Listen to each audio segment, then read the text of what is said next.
Hello, how's everybody doing? Hope everybody's doing all right, getting through your week okay, getting through your day okay. I'd like to welcome everybody to another edition of You're Not Alone. I'm Sid Page, I'm an addict. I have another very good friend with me in the studio today. Tara, how you doing? I'm good. How are you? I'm doing well, thank you. Thanks for having me. Thanks for being on, I appreciate it. It's an honor. It's an honor. It's an honor to have you here. Thank you. We're very interested in your story, your struggles, and please go ahead and start whenever you're comfortable. Okay. First, I'd like to share. It's like I said, I'm Tara, and I'm an alcoholic. And this is from 24 Hours a Day, which is a reading that sometimes we read in the fellowship, and it's from October 1st. And I actually got this at a lead last night, so Okay. it was really cool. She started it off, and she heard from others who'd started it off, so it really just spoke to me. So I'm going to read a little bit, and then I'll go into my experience, strength, and hope. Sure. It says, what makes an effective talker speaker at an AA meeting? It is not a fine speech with fine choice of words and an impressive delivery. Often a few simple words direct from the heart are more effective than the most polished speech. There's always a temptation to speak beyond your own experience in order to make a good impression. This is never effective. What does not come from the heart does not reach the heart. What comes from personal experience and a sincere desire to help other persons reach the heart. So today, I'd like to speak from my heart, and just with that, a deep desire just to reach out to anyone that can gain experience, strength, and hope from my story. All right. That's why the channel was set up. And Okay. So I came from a really good Christian home. Great childhood, loved high school. Nobody drank in my family. I never remember my parents drinking. I don't remember my grandparents drinking. I had an older brother, and he was a little roughhouseian. So, he was 8 years older than I am. So, big difference. Big difference. Yeah. But I looked up to him as a big brother, and he struggled with things, and dabbled with things, and I just remembered I never want to be like that. I never want to go down the road he did, and I know he never would want me to. So I really was into the Christian church. My father was really sick through most of my childhood. He still is. He has heart condition. He had a bypass surgery when I was in high school. Okay. So, he was in and out of the hospital a lot. So I found ways to get to church. We were a God-fearing family. We did dabble in some religious, churches that, hurt us as a family, but I think that's par for the course, unfortunately. That can happen. It's unfortunate, but Yes. that does happen. Yeah. So, anyways, I was in high school, and I fell in love with this group called Young Life. I'm not sure if you've heard of it. No. But it's a non-denominational outreach for kids. Okay. And I really fell in love with it and did it all through high school. Brought all of my friends in. My nickname in high school was Mom. Mom. Because I did not party.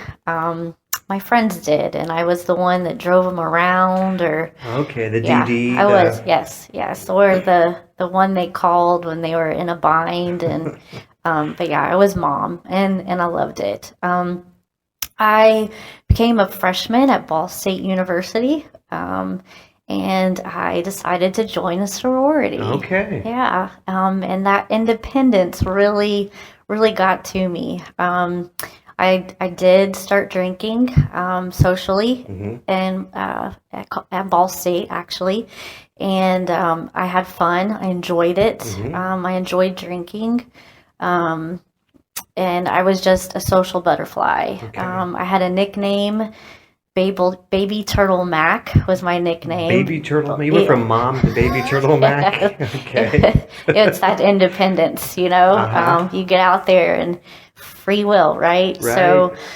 So yeah, that didn't last long. I went back to my roots of being, a Christian and going actually back to Young Life and being a leader now. So that sin of drinking didn't last very long. It wasn't me. Okay. And it wasn't something that I wanted to be known for. So like I said, I went back to being a Young Life leader. Right. Some personal things happened within my home and my family dynamics, and through Young Life, I decided to leave Indiana and get away. That I needed a break, fresh break. Sure. So I moved to Tennessee. Okay. Followed Young Life, did Young Life for a few years out there, and I met the father of my first two children, Tyler and Rachel, and got married. He sold me my car. That's how we met. He was a car salesman? He was a car salesman, a used car salesman at that. Car salesman. Yeah.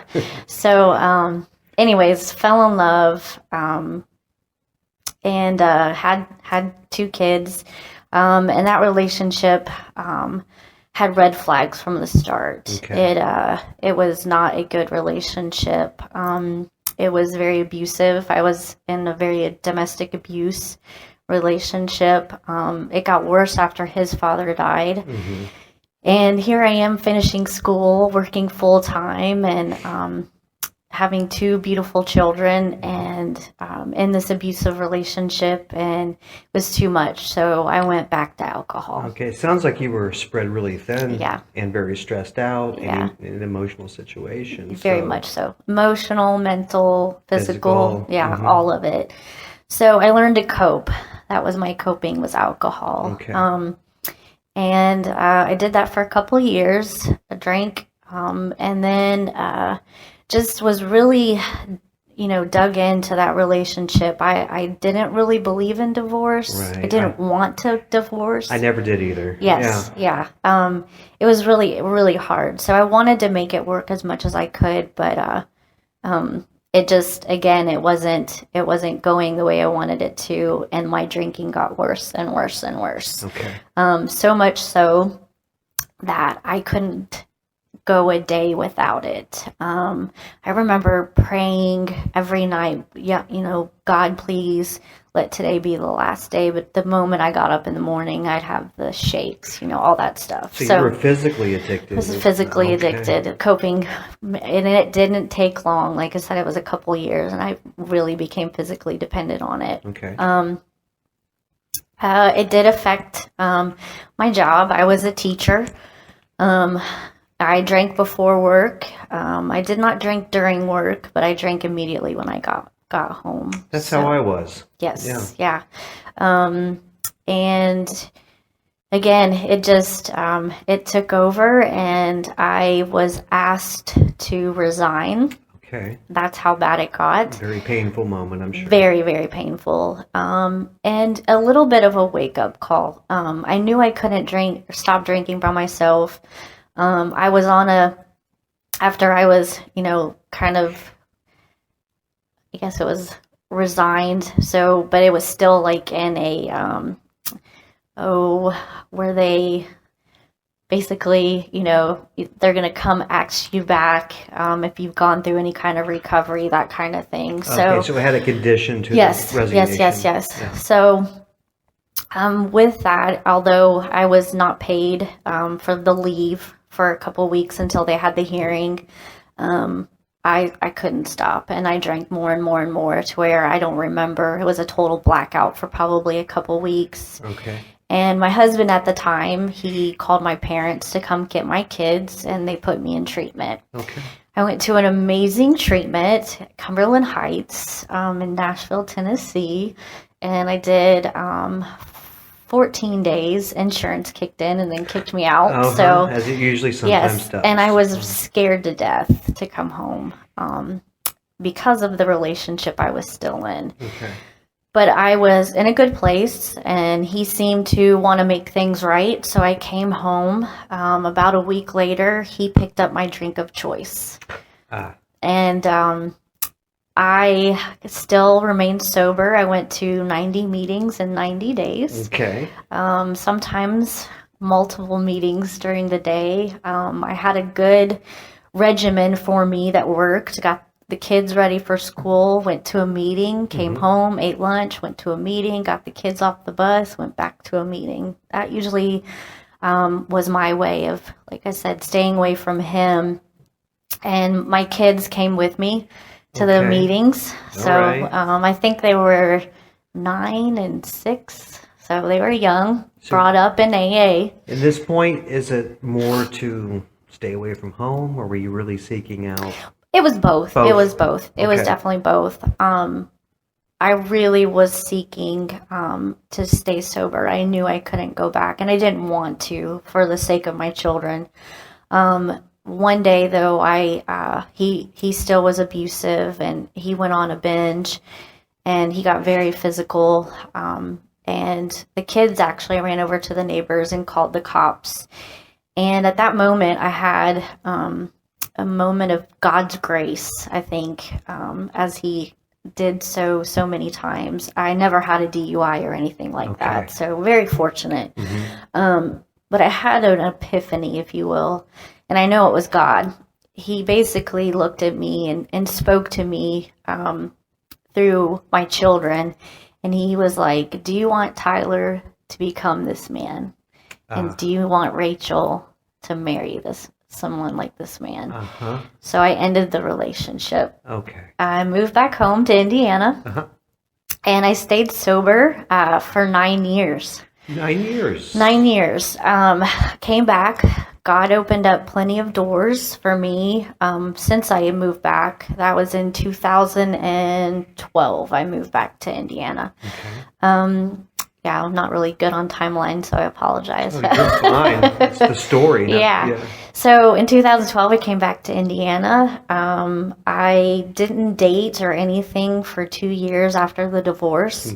I just focused on being a woman of God, my children, being a better daughter, because of course through that drinking in Tennessee, I really hurt my family.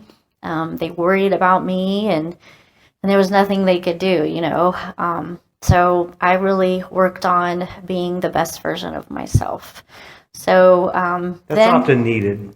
Yes, to work on oneself. Yes, and it's still something I strive for today. So I then met my deceased husband, and through his story, he was an alcoholic. When we met, I went to high school with him, and he actually, I'll never forget it. We were telling each other our stories, and he was like, "You haven't had a drop of alcohol in 2 years?" And I said, "Nope, not one drop." And he's like, "Not religious, not anything?" And I said, "No, I can't have one drop, right?"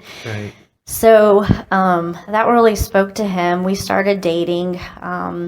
He then, because of me, he'll tell you he never drank again, even religious wise. So that was great. He was a huge support. I still was going to AA, very into it, had an awesome women's group in Muncie, and still had a sponsor and worked the steps. And after about 3 or 4 years being married to Eric, I did find myself slowly stop backing away from the fellowship. I still believed in the principles. I still, tried to check my inventory as much as I could, but I was solely on God and my spirituality. And again, I had a huge support system with Eric. Eric and I were married 7 years. Between him and I, we have 6 kids. So I have 3. That'll keep you busy. 3. Oh gosh, yes. 3 bonus kids. Bonus kids. Bonus kids, yes. And then 3 of mine. We shared Magdalene. She's our youngest 5. All right. Then in 2019, Eric found out he had ALS. So my world was kind of, shattering before my eyes. I was a very strong I like to say I was a very strong Christian woman and had many beliefs and faith and always cling to hope and very much a prayer warrior. And I like to say I'm still that prayer warrior today. I became his caregiver. He had ALS for 18 months that he was diagnosed, but we do know beforehand that he had it probably 6 months. So he probably had it a little over 2 years before he died. Okay.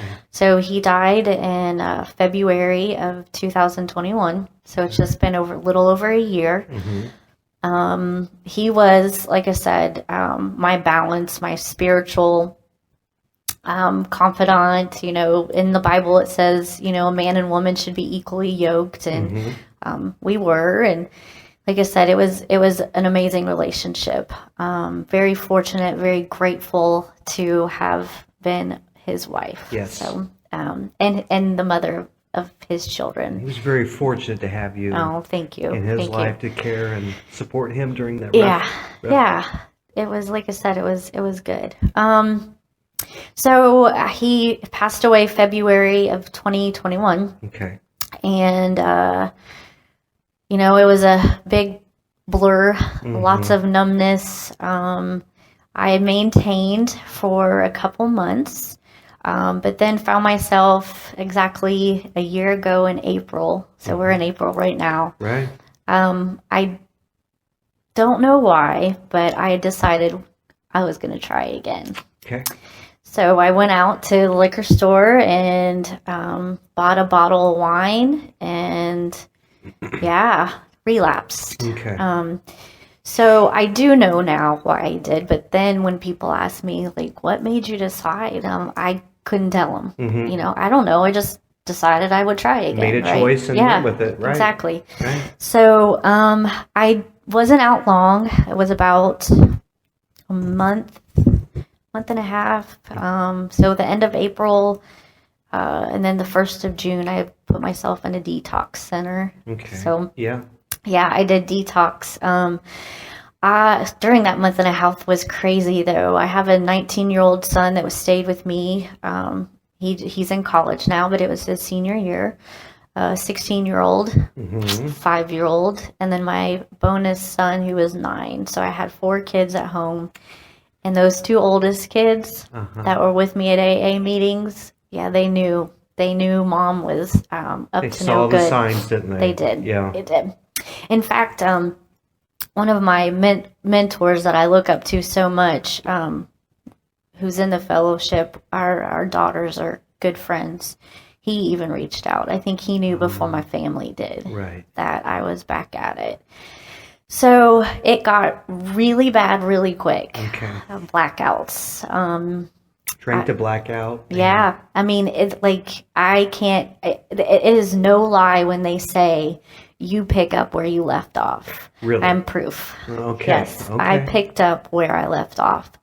The shakes continued, the cravings, the when am I going to get my next drink, the money, I do. all of that stuff, I remember telling my daughter I was going for a run because they were watching me like a hawk, and I ran to the liquor store. And very shameful, but it is what it is. And I did. Like I said, my son, he bought a breathalyzer. Did he? 19-year-old. Okay. Yeah, It's a savvy kid. Great support from my kids. I mean, at the time I was ticked off, but looking back, it was it was like, thank you. Yeah. You probably saved my life, bud. Kept your accountability in check. Yeah, he did. I am a teacher still, and we had seniors have open houses, and I was too drunk to go, and he took my keys. And I think that moment, it was so hard. I begged him, just take me with you. No, mom, you've drank too much. I'm not taking you. You're just going to sit here and you're going to deal with it. He made me have consequences. Okay. So I called my dad and I just said, Dad, I I can't stop. During that time too, my dad came over a few times, my sister, some of my friends, and the old, I can stop, I can stop. I got this. Yeah, I can I do got this. I can do it. I I can can do do it. this on my own. And, I did. I wanted to think I could do it. I wanted to try to stop, but I couldn't. So after my son took my keys and wouldn't let me go to some open houses, I said, okay. So I went home to my dad's. Still wasn't my last drink. Okay. I woke up in the shakes and I crawled out of my dad's window. All right. And mind you, I am 43 years old, Okay. crawling out of my dad's window to go get something to drink, just so I wouldn't shake. So that point, after I drank the bottle, of course, because, you have to, finish it, right? Oh, absolutely. You don't leave anything for later. I can't leave anything. I could not leave anything dry. So I told him I would go to a detox center. Okay. I said, let me go get this crap out of me, out of my system. I know exactly what to do. And so him and my sister called around and they got me into Bridges of Hope. All right. Here in Anderson. Yeah. I will give them a wonderful plug. They are good people. Amazing counselors, amazing staff that truly loved every person that walked in there. They're very caring. So And that's important. very important. That's Very beyond important. Very important. And they could relate. A lot of the counselors were alcoholics or addicts themselves, and I think that's also very important. I think that's one of the most important because I didn't want to hear from a doctor who never had a problem. I didn't want to hear from a counselor who never had a problem. If I'm talking to a fellow addict or a fellow alcoholic, they know where I'm coming from. Definitely. Because they've been there as well. Definitely. And their experience, Yes. it really does help. So yeah, I did it. They didn't want me to leave. They wanted me to stay, but I knew what I needed to do. So I wished them farewell. If my dad and my son came back and picked me up, and my daughter, my little 5-year-old, came out of the car and just straight shot ran, and that broke my heart. Sure. I know. So yeah. One more thing. This is interesting too. While I was in the detox center, I got to talk on the phone to my kids and my dad, like once a night. And it was about 3 or 4 days after I'd been there. My 5-year-old got on the phone, and she said, "Mommy, you sound so much better." Oh, yeah. So breaks your heart. It does. But it was also gratitude that I knew I was where I was supposed to be. Yeah. So Okay. yeah. So now I have 9 months sobriety. Congratulations Thank you. on Thank 9 you. months. Thank you. Yeah. Every day is a different day. I still have a lot of grief that I go through. Earlier I'd said I didn't know then why I picked up, but I do know now after soul searching and going back through the fellowship and working the steps and also working through my grief. I am not an angry person. Right. And that anger part, I didn't know what to do with it. So as much as, there's a grief cycle of, being upset and sad, and then, the anger, and then, having some peace and maybe even some joy, that they're no longer suffering, whatever it may be, that anger, I didn't know how to deal with it. Right. And I didn't know how to ask for help. Yeah. Yeah. Sounds like our problems were similar. I never knew what to do with my anger, and I never knew how to ask for help either. Yeah. So I did. I went back to the one thing I knew would numb it. And, Right. So. Can't deal with it. Nope. Couldn't deal Numb with it. it. Yeah. So today's a little different. I choose to deal with it. The biggest thing is I'm teachable today. And the other thing that I've really got from this relapse was I need God, yes. And I Yes. always had him, right? But I need the fellowship of AA. I need to be in those rooms. I need to do service work when I give back to others. And So those are two things that I will always have in my life. And, I won't have one without the other. Mm-hmm. That is a big change for me. I have this beautiful thing here, which I've done differently this time around too. This is my gratitude journal. With Wonder Woman on the cover. Yes, All right. she's my hero. Of course. But every morning I get up and I write what I'm grateful for. That's great. Every morning. I did that in the detox at Bridges of Hope and just kept going. So yeah, it's good that you do that. I try to start. I just can't stay consistent. Yeah. For some reason, I tap out after day 2 or day 3, and I go back to it. Yeah. So, like I said, I do still have sadness and anger and,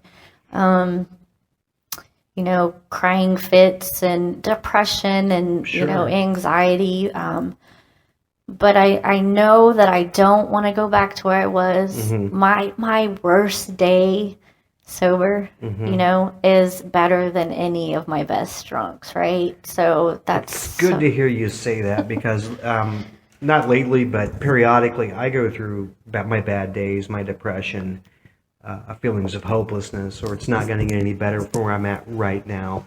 And that's just the enemy up in my head telling me that, he wants me back to where I was. Definitely. And I'm not going there, but Definitely. on a continued quest for the solution to that, Yeah. which I think you covered with the rooms, service work, prayer, Yes. having a good support network, people Definitely. to call at any hour, at any time. And picking up that phone and calling. That's it. That I had that before, but I just didn't use it. Right. So, I need people that have gone through similar things. Yeah. And when people ask me if I'm okay, if I'm not, I'll tell them I'm not okay. And that's the difference too. I'm learning to do hard. that. It's so hard It's really because people hard. don't expect you to go, well, I've been better. Yeah. Or, not yeah. good today. Yeah. Well, what I found is when I do that, they tell me at least you know what's going on and you're dealing with it, Yeah. right? So that's the big difference too. So It's a huge difference. yeah. I have to get around in my life. People will say, here's my number. Call me anytime, day or night. Anytime, day. I say, okay, well, I will if I need you. And I think, no, I don't want to bother them. Yeah. It's 2 a.m. I don't want to call them. Yeah. So there was going back to my spirituality, and I do call my higher power God. I went to an event not too long ago, and they talked about how God doesn't mind if we interrupt him. Okay, so stay with me for a second. Oh, I'm into this. So we look at, and I do. I have the AA Big Book, and I have the Bible, and I learn from both. And in the Bible, there's there's different characters in there. The woman that touched Jesus's cloth. Yes. She completely interrupted what he was doing, right? Yeah, because that guy had his attention and said, would you please come heal my son? He's so sick. And, Yes. Yeah. And he turned around and he was like, who touched me? Right? And then, he knew. He knew, right? And he called her daughter. So the other thing is relationships over rules, right? Yeah. We are sons and daughters of our higher power, God, who I call, and he wants us to interrupt. So I think about that when someone generally gives me their phone numbers. I don't think they mind if I interrupt them. Not at all. Yeah. So I look at that. I've got Jesus I can interrupt. Yes. I've got friends I can interrupt. There you and I go. need to do that. Okay. So yeah. So that's part of the solution. Part of the solution. Go interrupt those people. Go interrupt God Almighty. Yes. You have the privilege to do that. Yes, you do. And interrupt your friends. Yes, yeah, your support system. Your support system. And there's a big support system in the rooms. So There is. Yeah. There is. I don't know about you, but I sometimes, I don't know, see a spark in somebody in the rooms, and I'm drawn to them for whatever reason. yeah, Pure whole intention of just like, I think you've got something that I want, yeah, and I need to learn from you. yes, yeah, So yeah, those are the people I lean on. yes. Those are the winners. The winners. Stick with the winners. Stick with the winners. That's right. Yeah, yep, That's amazing. yeah. So That's a great story, Tara. thank you. Thank you. Thank you for sharing that with us. my hope when I started this channel that not necessarily to have it ever monetized, but somebody out there struggling, whether they're a professional or they're white collar, blue collar, Right. and they're going through their darkest time, Right. happens to stumble upon this, or they're Right. directed to Yes. find the link Yes. and hear stories such as yours, Yeah. or Kristen's, or Red's, or whomever else they Yeah. can relate to. Right. I think you've done a great service this evening by Thank you. coming in and telling your story. I'm very grateful to you. Grateful for you. Grateful for what you're doing. This is awesome. Thank you very much. Thank you. Yeah. So if you happen to have found this channel and you're struggling with drugs, alcohol, overeating, a sex addiction, gambling addiction, compulsiveness, please look at the homepage. There's all kinds of information, numbers for you to call. There's websites and links to call. Check out. And please, above all else, always remember that you're just not alone.